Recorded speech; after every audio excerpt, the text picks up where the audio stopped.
question 5 কি দিয়েছে তলর বহুপদ রাশি একপদ রাশিরে হরণ করা क्वेश्चन 1 কি দিয়েছে 3 y এর পাওয়ার 8 মাইনাস 4 y এর পাওয়ার 6 দিয়েছে প্লাস 5 y এর পাওয়ার 4 এক ডিভাইড করে দিয়েছে y এর পাওয়ার 4 এর আমি জানো ইয়াক আমি এনেকে লিখিলাম ডিভাইড মানে কি তলত আহিব y এর পাওয়ার 4 এতিয়া আমি এটাকে ডিভাইড করিম সরি 8 ইয়াতে 8 হবো ইয়াতে 8 হবো s 4 হবো ইয়াতে মাইনাস 4 y এর পাওয়ার 6 কি হবো y এর পাওয়ার 4 প্লাস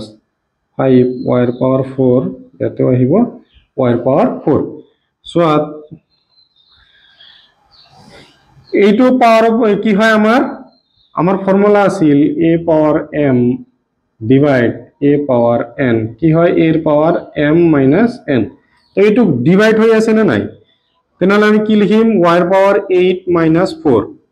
মাইনাস 4 y এর পাওয়ার 6 মাইনাস 4 এই তলটো প্লাস 5 y এর পাওয়ার 4 মাইনাস 4 এতিয়া কি হবো 3 y এর পাওয়ার 8 এর পৰা 4 বাদ মাইনাস কৰলে কি হবো 4 y 6 এৰ পৰা 4 মাইনাস কৰলে কি হবো 2 5 4 এৰ পৰা 4 মাইনাস করলে কি হয়ে যায় 0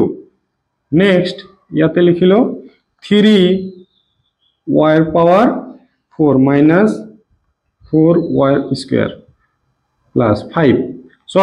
যিকোনো এটা সংখ্যা হোক বা x y z বা যদি এনেকুৱা দিয়া থাকে √ ওভার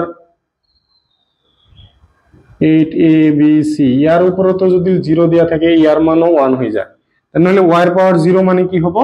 1 হবো 5 * 1 কি হয়ে যাব 5 সব যিকোনো বস্তুর পাওয়ার যদি 1 দিয়া থাকে 0 দিয়া থাকে 1 হবো সাপোজ ইমান ডাঙর একটা সংখ্যা দিয়া আছে ইয়ার ইমান ডাঙর একটা সংখ্যা দিয়া আছে ইয়ার পাওয়ার যদি 0 দিয়া থাকে তাহলে কি হবো 1 হয়ে যাব y এর পাওয়ার 0 মানে y এর মান 1 1 এর লগত 5 ইনটু করিলে 5 তাহলে ভিডিওটো পজ করি লিখিলো নেক্সট क्वेश्चन 2 কি দিয়েছে p cube q cube minus p এর পাওয়ার 6 q কিউব ডিভাইডেড করিব দিছে p cube q cube so আমি ডাইরেক্ট লিখিব পারো ডিভাইড মানে কি তলত আহিব সো আমি এটা করে লিখিলাম এটা করে লিখিলাম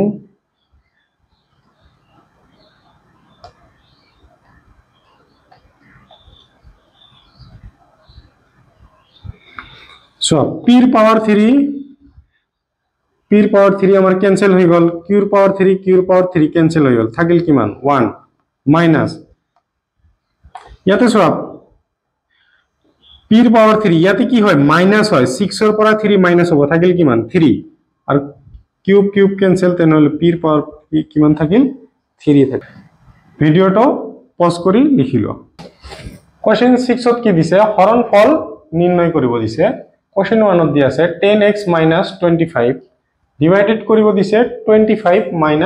5 সো কি হ'ব 10x - 25 ইয়াক ডিভাইড কৰিম ইয়াৰে 2x - 5 উপৰতে কমন লও ইয়াক কি লিখিব পাৰো 5 * 2 10 x আৰু এটা দুটা মিলি কি হবো এটা আহিব থাকিল কি মান 2 আৰু x 2x মাইনাস ইয়াতে থাকিল 5 ইয়াতে কি হবো 2x - 5 2x - 5 2x - 5 ক্যান্সেল থাকিল কি মান 5 থাকিল ভিডিওটো পজ কৰি লিখিলো क्वेश्चन नंबर 2 কি দিয়া আছে 20y + 4 y square + 5y + 3 divided কৰিব দিছে 5y + 4 এর তো আমি ডিভাইডেড করি লাও 20 এখানে গোটে আমি লিখি ললো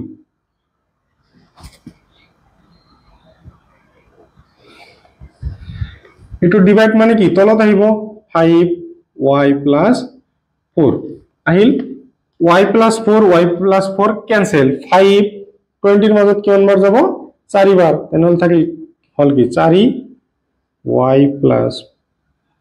5y plus 3 হ'ব ভিডিওটো পজ কৰি লিখি লোৱা ভিডিওটো যদি চাই ভাল পাইছা তেনেহলে ভিডিওটো লাইক কৰিবা আৰু চেনেলত নতুন হলে চেনেলটো সাবস্ক্ৰাইব কৰিবা